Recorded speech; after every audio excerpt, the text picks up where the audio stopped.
Okay, so here's the thing. I like being underground. I don't know why, I just like the feeling of travelling underneath it all like some troglodyte Morlock. I think it's because I'm closer to hell where I belong.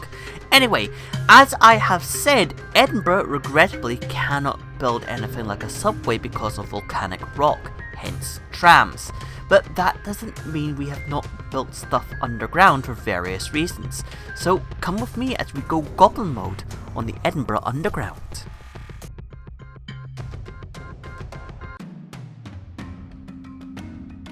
Water is life. As of quite recently, I have tried to keep a bottle of it with me at all times because drinking lots of water is very, very important. But here's the thing. Unless you're going to go all Brigadier General Jack D. Ripper and collect rainwater or somehow develop a still suit, you need a source of clean, potable water. Stress on the potable. Precious bodily fluids. So the heatwave of 2022 really put the fear of God in me. Not literally though, I'm an atheist who yells Hail Satan on the regular, but even today I only flush the toilet when I produce, solids to save water. Seriously, going around the city seeing formerly green grass turn a concerning shade of yellow, and the temperature in my garden reaching that of the former record temperature in Scotland was deeply concerning. But in the first years of the 19th century, Edinburgh's challenge wasn't merely saving water, but acquiring it. You see, a new reservoir had been built in the Pentlands, namely Glencorse, which is 10 kilometres away from where its water was most needed. So, what was to be done? Well, that was where the Crawley Tunnel came in. The Crawley Tunnel was built around 1821 to carry water to the city of Edinburgh, and it was built mostly underground. But over the years, parts of it have been dug up thanks to construction and roadworks. Where it enters city centre, we know it goes through the east side of the meadows, under Harriet's and eventually to the grass market, but outside of that, the route is pretty vague. However, parts of it have been uncovered at Princess Street and Birdhouse Road during roadworks in 1958 and again when the trams were being built. People have actually been sent to sections of the tunnel to have a look at it when it was uncovered to inspect it, make sure it wasn't going to collapse and to shore up again, so we actually have some very interesting pictures of this massive water conduit, including this worrying picture of a leaky pipe. But anyway, this is not a totally unknown piece of engineering, but it's quite amazing that we have this piece of early Victorian engineering that has been put so out the way that we're still discovering parts of it to this day. I don't know how many of you are familiar with video game franchises, but I want to talk about Fallout.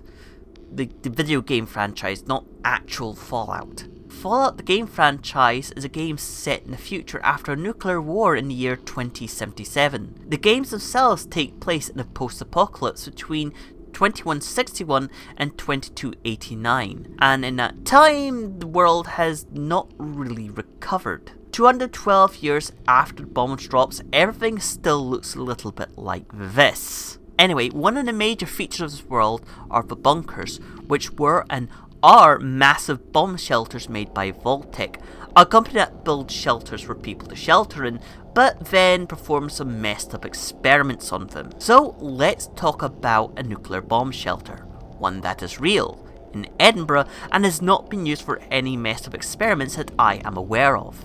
This is the Barton Bunker, a bunker that I have been to on an open day that I recorded for everyone on this channel some years ago, but I think it's time we talk about it in depth. The bunker is on Christopher Hill in an old quarry that started life as an RAF command centre during the war, but in 1952 a 3-level underground nuclear bunker was built because, since the war ended in 1945, America and USSR had developed these things called nuclear weapons, which could not only level entire cities but slowly kill the remaining inhabitants unlucky enough not to be vaporised by the nuclear blast. Nuclear bombs are horrible weapons. The nuclear bunker was to play the role the command centre played during the war, tracking the locations of planes and ordering planes to intercept them. But all of this changed in the early 60s when the bunker became the regional seat of government. What was that, you may ask? Well, if the bomb was dropped, all the bigwigs would go into this bunker and try to run one part of the UK from said bunker. There were several all over Britain. one of which is in York, and I wish I was making this up, is owned by the National Trust. Seriously, the English and Welsh National Trust owns a nuclear bunker. Anyways, and anywho's, on one of the open days I got talking to one of the volunteers, and apparently the Soviets knew about this bunker and had targeted 2 of the 4 nuclear weapons they had for Edinburgh on this specific bunker, with the aim of ending everyone in said bunker. Meaning that if Armageddon happened, this bunker would have been a bit of a moot point. In 1963, a group called Spies for Peace revealed the location of his bunker alongside 14 others, and the bunker became an open secret and a frequent protest point for the CND. The bunker was decommissioned in 1983 and was sold off to a developer by Lothian Regional Council until the 1990s. Several arsonists set fire to the bunker.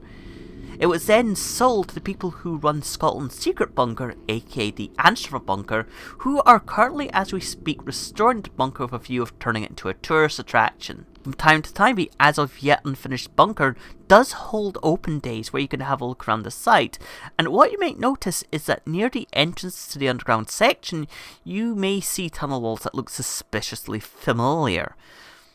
That's because the tunnel walls were originally built for the London Underground for the deep level tube tunnels.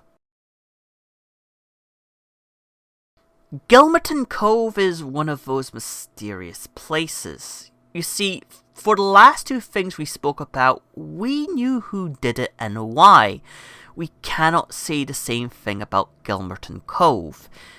Gilmerton Cove was first recorded in 721 in the minutes of the local church meeting, as one George Patterson was accused of using the cove to sell alcohol on a Sunday, and George Patterson has claimed to be the person who dug it out in only 5 years, but the size of the cove suggests that this was impossible for one person to dig out in 5 years.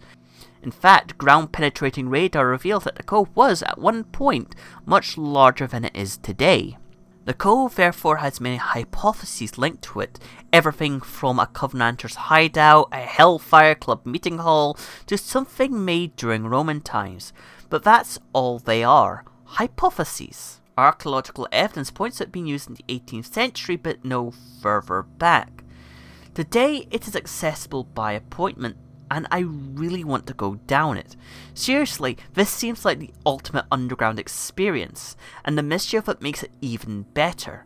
The reason why this section is so small is frankly because there's not much else I can really say. The cove is genuinely a mystery, and I don't want to go into too much wild speculation. Anyway, thank you all for watching, and if you excuse me, I am going to dig a tunnel under my garden and turn it into a tourist attraction.